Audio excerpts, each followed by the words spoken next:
உள்ளுக்குள்ள தன் உணர்வை திரும்பி பார்த்து தன்னோடு தான் இருக்க முடியவில்லை. ஒரே வழி என்ன? இதை நோண்டிட்டே உட்கார்ந்திருப்போம். அகநூல் மறுத்த காரணத்தால் முகநூலில் வாழ வேண்டிய நிலை, உள் திரும்பி கேளாத காரணத்தால் வெளியில் இருக்கும் கேளியில் வாழ்க்கை வாழும் நிலை.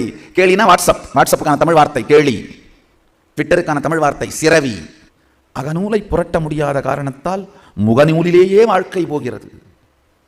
முகநூல் தவறென்று சொல்லவில்லை, அகநூல் மறுக்க முகநூல் உபயோகமாவது தவறு. சில பேர் என்கிட்ட கேட்கறது, நீங்க கூட தான் ஃபேஸ்புக்கில் அடிக்கடி வர்றீங்க, ப்ளஸ் பண்றீங்க. அகநூல் பலருக்கும் திறக்க முகநூல் உபயோகிக்கின்றேன் நான்.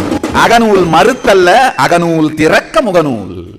வாழ்க்கை நமக்குள்ளே ஒரு ஒருங்குவிப்பு தன்மையோடு, ஒருங்குவித்தலோடு, நமக்குள் ஒரு புரிதலோடு எந்திரிச்ச உடனே பலுவாக இல்லாமல் நம்முடைய தினசரி நடவடிக்கைகளை